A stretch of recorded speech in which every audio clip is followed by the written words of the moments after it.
people in Korea kind of flooded my like Instagram DMs, and we're talking about like the movie forced them to reach out to their own Poseidon, right? In like such a beautiful way. I think that's what people are kind of drawn to, because I think we've all been children at one point, and some people in the world are parents, right? And so I think when I think about what it means to like love a complicated parent, that feels universal, right? There's something about complicated men in particular, that I think so many of us struggle with, right? So that felt like that transcended cities, it transcended states, and it transcended countries.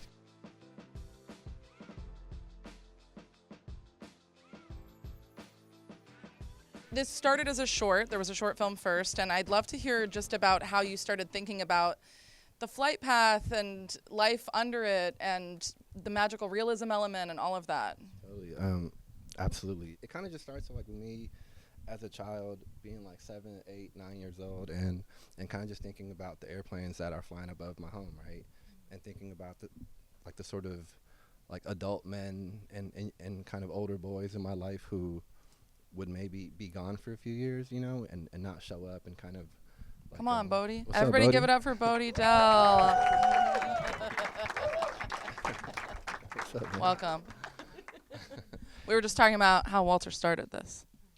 Yeah, and kind of thinking about like the sort of like mythologies that me and my friends would create for these people in our lives, and for these men who were extremely complicated, and sort of thinking about what it meant to exist under the LAX flight path, which is a very complicated thing, right? Like on one hand, we are lionizing and these airplanes and imagining them, but I also have asthma because of these airplanes, right? So the sort of like complicated kind of nature of like how we could both love something but also detest it, right?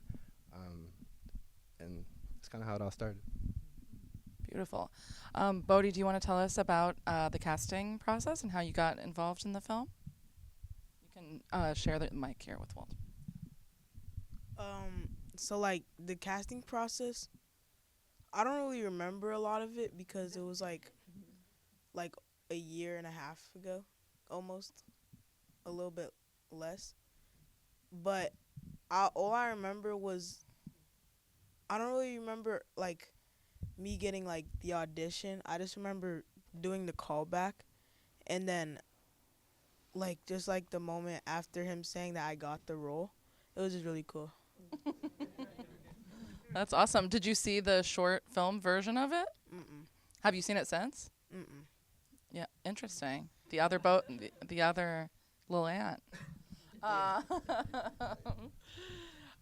One thing I'm curious about is it just has such a beautiful texture to it in terms of like there are so many shots of LA that just, I wonder if everything was on the page or if you were incorporating things like later on going out and doing more shoots, or if you were sending people out and just saying, get this, get that, and then finding it in the edit. How did everything come together in the final version? Totally.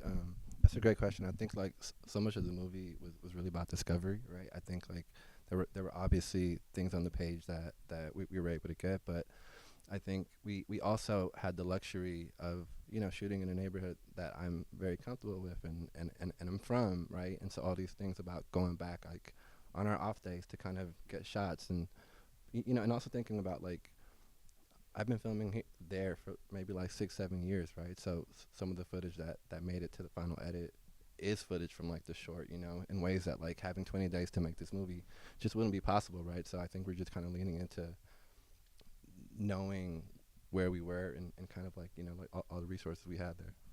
Yeah, and I don't know if everyone knows, but I know you have a journalistic background. So how do you feel like the kind of like being a journalist trained your eye to become a filmmaker? How does it one work with the other?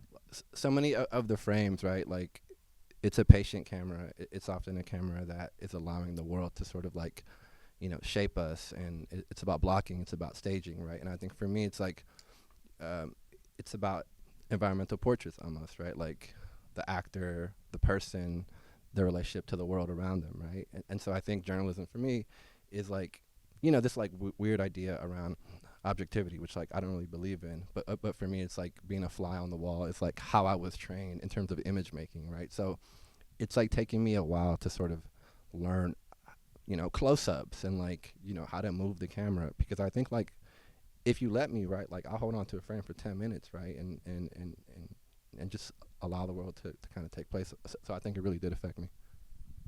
Bodhi, Walter told me to ask you about riding your bike in the movie. Can you tell us about that? Oh, Or not in the movie. Just Sorry, in general, yes. Sorry. uh, I just ride my bike a lot. That's, There must be slightly more to it than that, no? yeah. Not really. I just like, Okay. yeah. Okay, cool. Good to know. I also like riding bikes. Big fan. If it's flat, I don't like hills. Yeah. What was your favorite thing? Do you have a favorite scene that you shot in the movie? I it wasn't in the movie. They didn't put it in, but like, it was one of the scenes where it was just me and the little brother. It was just me and him just eating popsicles, but they didn't really put it in. What happened there, Walter? That's my bad, Bodhi. It was like a super cute scene, like that we're just eating popsicles and like talking about popsicles, and like it just didn't make the movie, man. My bad. That's every actor has that story. So, yeah.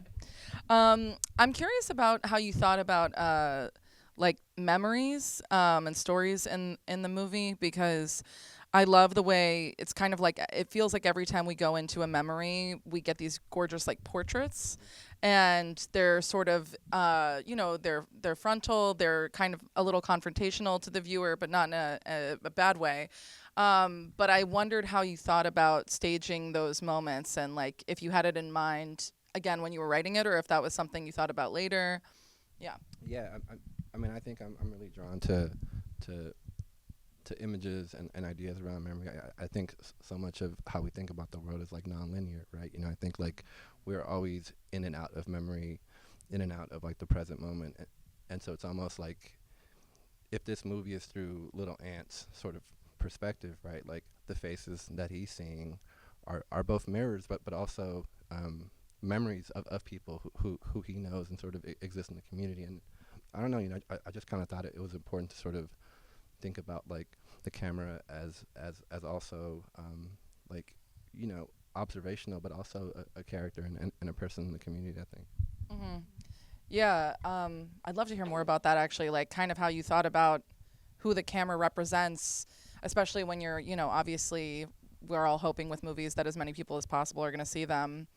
And I know we were also just talking about you bringing it, to Korea and it being all over the world. How did you think about like the lens, the gaze of the camera, and representing this community that's near and dear to you, and sharing that with the world?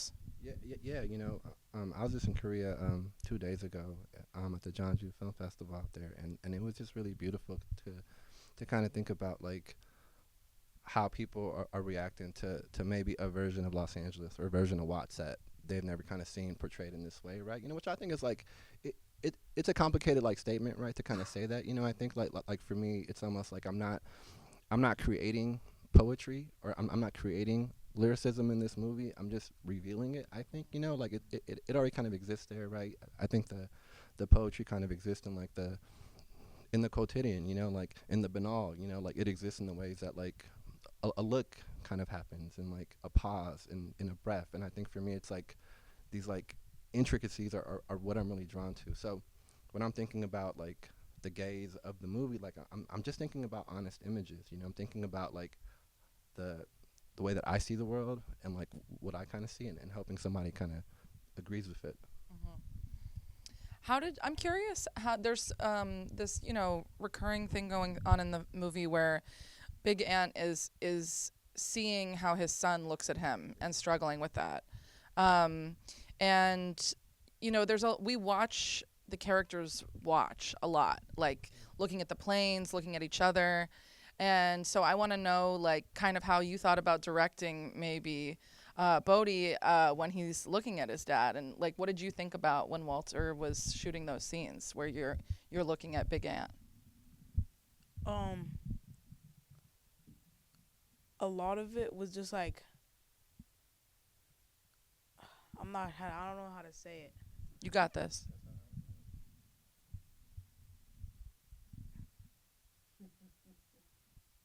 I'm not sure how to say it. I got you. I got you. Yeah, yeah. I think I can Bodhi see. is like he's like so great at so many different things, right? But I think Bodhi has like there's like so much behind his eyes, right? And I think there's already like a beautiful kind of like ethnographic observational sort of lens that he sees the world with. And so for me, it's almost like there's no way I can direct a child, right? Like it's impossible for me to like tell a child to act like a child, right? So for like Bodhi and maybe the other child actors, it's almost like asking them to imagine, right? Like, which was like so foundational, I think, for like thinking about observation, you know, and just allowing him to kind of see and observe in a way that I think he already kind of does in a really beautiful way. Yeah, absolutely. I mean, I think it's all about the revealing, like you're saying. Yeah. Um, I also wanted to ask about just shooting in LA, and we're all learning and seeing how difficult it is to do that, and fewer people are. And so, I mean, I can't imagine shooting it anywhere else, but perhaps there were people who would have said not to save money at some point. Oh yeah, 100%. Like there were like, especially early on, right? Like when like there were like budget concerns, right?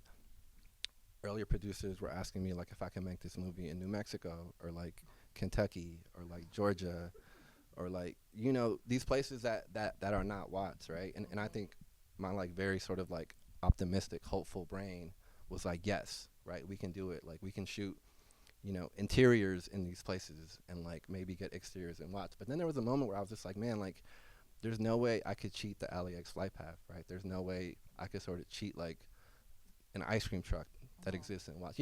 All these sort of things would like which like felt so foundational. But it was hard. I think it's like it's really tough to like shoot in Los Angeles, right? And we didn't have all the permits that somebody would normally have, right? Hell yeah. You know what I'm saying? So like the only permit that I think mattered to me was Maxwell's character, who you see in the movie. He has like a Jerry curl. He's like 60. He's like 60-year-old black man. He's like not an actor, right? But he was born and raised, there. And like Maxwell's like the mayor of the projects, and like Maxwell's permit was like the only one that kind of mattered to me. So he's a local celebrity. 100%. That's awesome. Have you had any screenings where people are like, they see him and they are like, they already know him and they're excited? This is the first time that we screened the movie in LA, actually. So Oh, I didn't even realize. Yeah. No, Wow. we haven't screened it here yet. That's amazing. Yeah, Oh, that's so cool. so thank you. Wow. Oh, I can't wait. Yeah, for the bigger ones. That's going to be so exciting. I want to hear about shooting at the beach also, because that's another thing that's like tough to do. And perhaps, I don't know, when he was like, it's not that cold, I was like, yes, it is. What was it like to be swimming at the beach? It was really cold, and we only had like the rest of like my siblings were just like outside of the water the whole time, and I was the only one in the water the whole time. And it was like I was freezing the whole time. How long were you out there? I was only in the water for like 15 minutes at the end, but during the day I was in the water for like a lot more. Yeah. Well, that's when you get out that you're the coldest, right? Yeah. Yeah. How many? I mean, how much of the time were you? Was it just one day? Yeah, that's good. I'm also like, I want to hear more about the mythology and the magical realism, and in some ways it's a simple story, and then in other ways you got a lot going on, and I don't know. I just am curious about how you started thinking about this thing where Lil and Big Ant are both seeing all the little boys outside at night, and how you think of that in terms of how that relates to the mythology. Yeah. I think that's like, it's interesting, right? Like if we are to watch this movie through like Little Ants, like kind of POV, right? Then anything is possible, right? Then the sort of imaginal imaginative, right? Magical realist, all that stuff is possible, right? Like, why can't a 12-year-old boy kind of see his father as Poseidon, right? Like, why can't a 12-year-old boy see his mother as Medusa, and so forth, right? So, if it's through his POV, right? I think for me too, right? I think at times, like, maybe there is a lot going on, but like, my biggest reference for this movie was not any other movies. It wasn't films. It was like Toni Morrison's novels, right? Like, I think about like Song of Solomon. I think about Sula. I think about Beloved. Like, these are really hard novels to read at times, and they often require like a rereading of sorts, right? And so for me, when I think about this movie, I think about how hard it is to read like Song of Solomon, but like a novel that is so invested in flight, a novel that is so invested in like the mythology of flight, right? So that's kind of what I'm thinking about. You know, like, I'm thinking about mythology in the sort of like Joseph Campbell sort of way too, right? That like allows us to make sense of like the mysteries of the universe. And I think like whether it's a boy in like Watts in the projects or someone else in the world, mythology kind of helps us understand like a mysterious world, right? So why can't this family sort of father son see these like white t-shirt wearing boys and young men who might represent, you know, the sort of emotional depth of young men, right? Or the path and journey that these men like might take, right? So like, yeah. I mean, this movie is all about mythology, like both the ones that we subscribe to, but the ones that we create too. Yeah. Yeah, I wonder also, like, you know, it's just interesting. You have these references, and it's you do such a great job of like squaring kind of like the super personal and intimate, and then these like big universal themes, which is, I guess like just what you were talking about, like mythology and Joseph Campbell and all of that. It's like it makes sense. Have you been surprised by any of the reception you've gotten like other places? Because I don't know how people feel all over the world about Totally. Poseidon, or Yeah, no. about what they think about what Watts is, like. No, that's such a great question, and I think mostly that's part of why like I've traveled to all these film festivals. You know, like I want to see, I want to kind of be in the room to kind of feel the pulse and kind of rhythm of how people respond to the movie, right? Korea was like so beautiful and so interesting because like so much of the crowd was like very quiet and I think very like restrained emotionally, but the Q&A was incredible, right? The Q&A was like so profound and like so eloquent and such beautiful questions about mythology and about fatherhood, right? And I think that's like, I think that's what people are kind of drawn to because I think we've all been children at one point, and some people in the world are parents, right? And so I think when I think about what it means to like love a complicated parent, that feels universal, right? Like whether it's big ant or little ant, there's something about complicated men in particular, that I think so many of us struggle with, right? So that felt like that transcended cities, it transcended states, and it transcended countries because like people in Korea are having the same kind of responses to that, like it's really beautiful. Like people in Korea kind of flooded my like Instagram DMs and we're talking about like the movie forced them to reach out to their own Poseidon, right? In like such a beautiful way, and like I never saw that coming, like I never imagined this movie would be felt in a place like Korea, it felt really special. Yeah, yeah. Complicated people having babies everywhere. Damn. Yeah, it made me think about my parents for sure. Sure. Yeah, I don't know how much time we have left, but nobody's stopped me yet. So, since everyone is leaning in, are there any audience questions right here? Yeah, well, just want to say thank you so much for this. My family immigrated in the 70s and they settled in Watts and Crenshaw, so it's really beautiful to see the way you sort of elevated poetry in our communities. I've never seen my home on screen, so it's incredible. I'll be brief, but I was in high school, I saw your Compton Cowboys project, and I wrote about you in my college essays, and you're the reason I went to UCLA. Oh wow. So, and you're the reason, in many ways, I became a storyteller. Yeah, man. So just want to say I'm super inspired by you. But I have to ask a question about Charles Burnett. Go ahead. Because we see Dina Washington's song, This Bitter Earth, played in the beginning, but it's a new rendition. Of course. And that's the famous scene with Stan from Killer Of of course, Sheep. man. Yes. And it's like, that was filmed on like 7th Street in Watts. Mm-hmm. And it's just so beautiful to see the way that you've not only reimagined what Charles Burnett was doing in all those LA Rebellion filmmakers, but how you've sort of followed in lineage.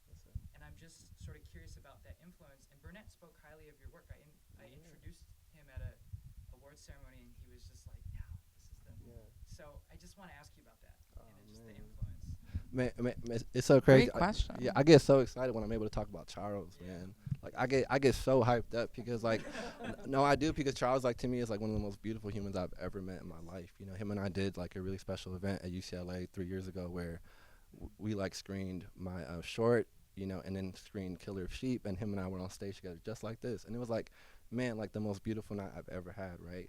So I think Charles for me is like so foundational. Like, I also went to UCLA, right? Charles went to UCLA, and you know, so much of this movie is like trying, right? Like, I'm trying to like sort of build a bridge and a connection between like Charles is incredibly foundational work, right? That sway, right? You know, in Killer of Sheep is like the same sway that I tried to do with like Big Ant and Lozita in the beginning of the movie, you know? The Spitter Earth, like, I had John Batiste do his version of that, you know, kind of like, you know, it's essentially like, I think what I'm trying to do is like, I don't want to say I'm trying to do Killer of Sheep in color, but I think there's like an argument to be made there, right? That if I go as like Killer of Sheep's, you know, son in color almost, right? Or daughter, like however you want to call it, right? So I think, yeah, man, I think Charles is like such a special human, and I'm so proud to be in his orbit and his conversation. And I think, yeah, he's one of the most special people I've ever met. Yeah, I love Charles. Thank you. You here?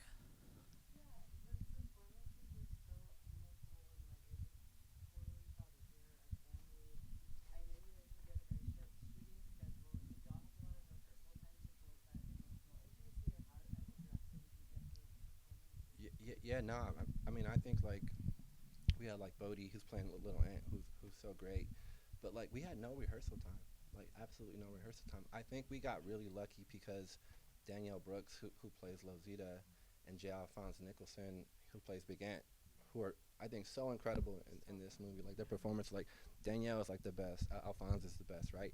They're old friends. You know, they've known each other for like the past 15 years from like theater in New York, and like, you know, in terms of casting too, it's like Danielle brought on Breezy, who plays her sister. Alphonse brought on Miles B, who like plays his friend, right? So it was like such a beautiful sort of like synergy of people who kind of already knew each other, and I think that just kind of helped, like, you know, what was already a very sort of like, I think like, I mean, shit, like, I don't want to say non-professional set experience, but it just felt like we all were like related, and we all kind of knew each other. It shows for sure. Kelly? What did you learn about yourself? Oh man, wow, that's a great question. I think I learned that how important it is to like maintain and preserve relationships with like people who we've known for a really long time. You know, I think it's just like knowing Maxwell, right? Who I've known for like 9 years now. You know, and sort of like the way that me and Maxwell had to finesse, right, to kind of make this movie in so many different ways. Like, this may be TMI, but we kind of had to use old permits, you know, from like different things to kind of get approval in the projects. It's a whole thing, but I think that was kind of it. Like how cool and how important it is to like maintain these relationships with like your people, you know, and like so many people who worked on this movie took pay cuts, you know, and didn't work for like rates that they would normally work for, including me, all of us, right? And I think there was like something special that we all kind of sensed. Thank you. I think one more. Yeah.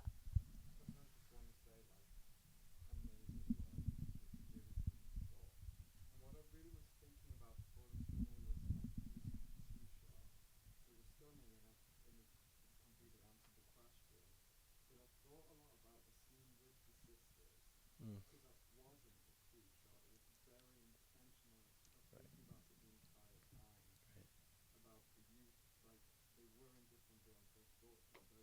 Mm.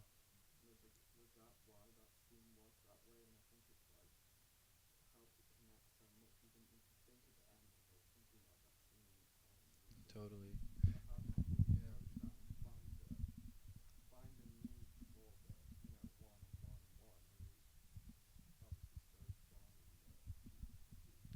Yeah, I mean, I think there's like different ways to answer your question. I think there's like the honest way, and there's like the like kind of performative way, right? Like, I think if I'm being real with you, man, I think it was a really small bathroom.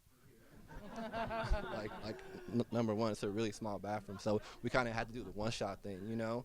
Number one, but also number two, I think like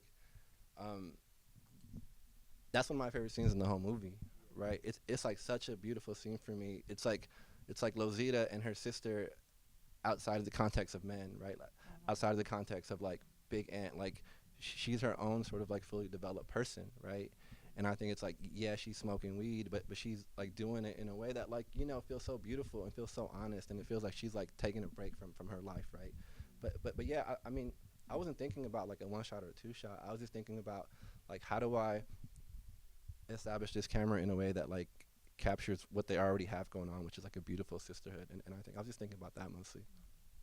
But thank you, though. Yeah, that scene is really, I was just like floating. I feel like watching it. It's so lovely. All right. Well, thank you all for coming. And September 18th? September 19th. 19th. September 19th, it'll be out in theaters. So tell people to go see it. Give it up for Bodhi Dell. And, yeah, we have lots of fun stuff coming up at Film Independent, so keep coming back. Thanks. Thank you.